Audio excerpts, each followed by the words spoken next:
Hello everyone. My Marathi शब्दकोशमध्ये मी स्नेहल तुम्हा सर्वांचे स्वागत करते.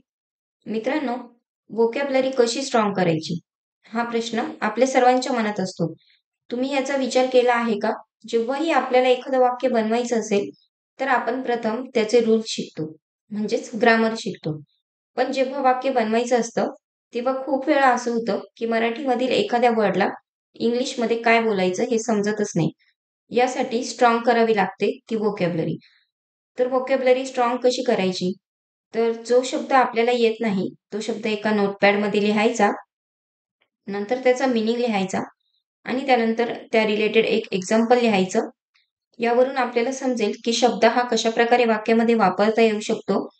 तर आपल्या या सीरीजमध्ये आपण हेच बघतो मित्रांनो. यामध्ये मी तुमच्यासाठी वाक्य, त्याचा अर्थ, त्याचा समानार्थी आणि विरुद्धार्थी शब्द उदाहरणासह दिला आहे. तर व्हिडिओ शेवटपर्यंत नक्की बघा मित्रांनो. आज आपल्या सीरीजचा 26वा दिवस आहे. व्हिडिओला सुरुवात करण्या अगोदर चॅनलवर नवीन असाल तर सबस्क्राईब करा मित्रांनो. चला तर व्हिडिओला सुरुवात करूया. आजचा आपला पहिला शब्द आहे ईगर, म्हणजे उत्सुक किंवा आवड असलेला. याचेच समानार्थी शब्द बघूया. एक्साइटेड म्हणजे उत्साही, उत्साहाने भरलेला. दुसरा शब्द एन्थुझियास्टिक म्हणजे उत्साही, मोठ्या आवडीने किंवा उत्साहाने काहीतरी करणे. याचेच विरुद्धार्थी शब्द इनडिफरंट म्हणजे उदासीन, कुठल्या गोष्टीबद्दल चिंता किंवा आवड नसलेला. दुसरा शब्द एपॅथेटिक म्हणजे निराश, रुची न दाखवणार. याचेच उदाहरण बघूया. She was eager to start her new job. ती तिच्या नवीन नोकरीला सुरू करण्यासाठी उत्सुक होती. नेक्स्ट वर्ड अर्न म्हणजे कमावणे किंवा मिळवणे. याचेच समानार्थी शब्द रिसीव्ह म्हणजे प्राप्त करणे, मेहनत किंवा श्रमाचे फलस्वरूप मिळवणे. दुसरा शब्द गेन म्हणजे लाभ मिळवणे, काहीतरी मिळवणे किंवा फायदा होणे. याचेच विरुद्धार्थी शब्द बघूया.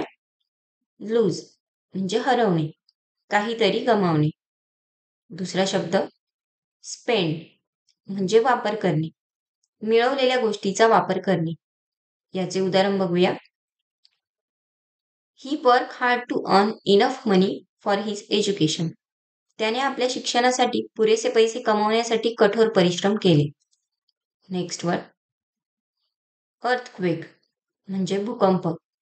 याचेच समानार्थी शब्द क्वेक म्हणजे कंपन, पृथ्वीमध्ये होणारी अचानक हालचाल.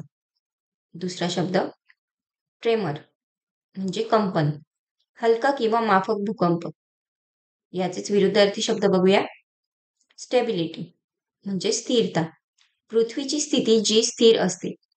दुसरा शब्द काम म्हणजे शांती, शांत आणि स्थिर परिस्थिती. याचेच उदाहरण बघूया. The earthquake cause wide spread damage in the city. भूकंपामुळे शहरात मोठ्या प्रमाणावर नुकसान झाले. नेक्स्ट वर्ड इकोलॉजिकल म्हणजे पर्यावरणीय. याचेच समानार्थी शब्द बघूया. एन्व्हायरमेंटल म्हणजे पर्यावरणीय, पर्यावरणाशी संबंधित.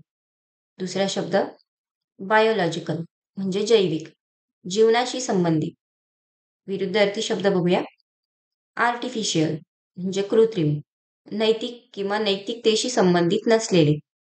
दुसरा शब्द नॉन इकॉलॉजिकल म्हणजे परिस्थितिकीय नसलेले, परिस्थितिकीय किंवा पर्यावरणाशी संबंधित नसलेले. याचेच उदाहरण बघूया. The ecological impact of pollution is harmful to the environment. प्रदूषणाचा परिस्थितिकीय परिणाम पर्यावरणासाठी हानिकारक आहे.